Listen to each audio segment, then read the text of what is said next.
Hello and welcome to another video. In this one we're going to be talking about editable installs and what an editable install is, what commands you should run to set up your package in an editable install, and how it works under the hood.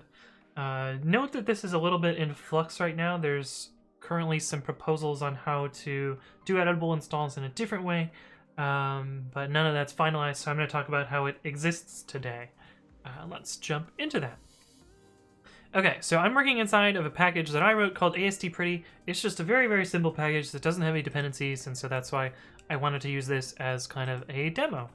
And first I'm going to set up a virtual environment. I always do all of my development in virtualenv. Let's set that up and activate it. And I'm going to install this package in an editable form. And the way that you can do that is by using pip. And if you pip install -e. -e means install this in an editable form. You can also use the long form. I believe it's editable. And then a path. And so in this case, we're going to install dot, and dot is the location that contains my setup.py and setup.cfg. And this is where my packaging metadata exists. And if I do pip install -editable dot, it will install this, and it does some stuff behind the scenes. We'll actually look at what it does behind the scenes in a second.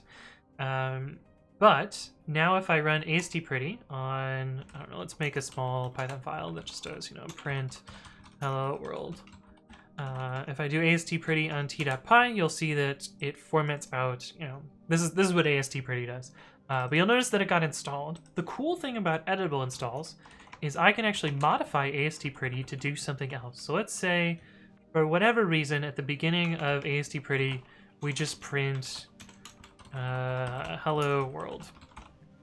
And I've just modified ASTPretty.py, and this change is reflected immediately. You'll notice here that we got our hello world immediately here, because this is installed editable, so it allows me to modify the source code and see it reflected immediately.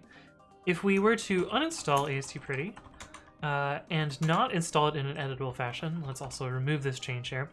So if we just did pip install dot, so not with the -e flag, this will install the current package. It works, similarly. But if I were to modify the code here, print hello world, you'll notice that this change is not reflected here because it is not using the source checkout as this code that it's running. It's using the code that exists in venv lib site packages ASTPretty.py. So there's another copy of my code if I don't install it in an editable fashion. Okay, let's start over from scratch and show you how it works under the hood. So first we'll deactivate our virtualenv, and then I'm going to call get clean fxfd.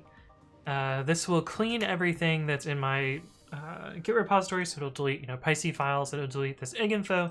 It also removes this t.py, which I'm going to have to put back in a second, and it deletes my virtualenv. So we'll do virtualenv venv to recreate that. Oh, I typoed it, whatever, that's fine. And I'm going to call pip install -e dot.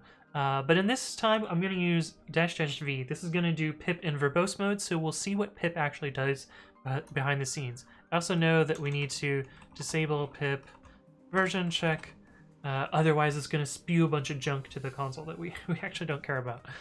So this will mostly just make pip do pip things. And so we run this, we get a ton of output. I'm going to sift you through kind of the important stuff here. So the first thing is, pip does a bunch of self file directory setup stuff, and then it calls eginfo. And what eginfo here is doing is it's going to collect the package metadata and put it into an eginfo directory. And so that's what gets created here. So if we look at astpretty.eginfo, we will see that it's created a bunch of packaging metadata here. So for instance, we have package info, which has all of the metadata from the actual package, and there's some other stuff in here. This is how Setup Tools does its metadata stuff. But the other thing that it does here is it ran setup.py develop. Now this doesn't look like setup.py develop, but this is kind of the equivalent to what you would get for setup.py develop. It actually reads the source off disk and does some other stuff. But setup.py develop is the old way that you would do a develop install. And this kind of has some interesting side effects. One thing that it does is it rewrites the eginfo for whatever reason, but it also adds this egglink file, and it modifies easyinstall.pth. So if we look inside of our virtual environment, we should see a astpretty.egglink file And this is just a little metadata file that tells the packaging metadata where to look for the egg info.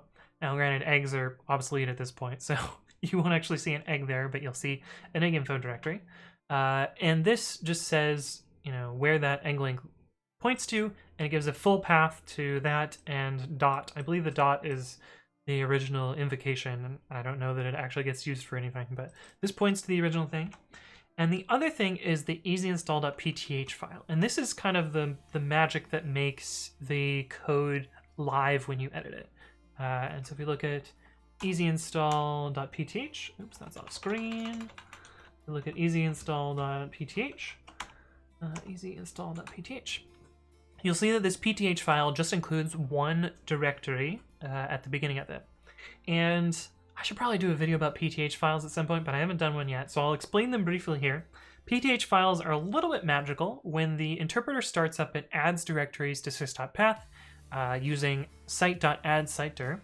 And inside those site directories, if they contain pth files, they will be evaluated. And there's kind of two rules for those.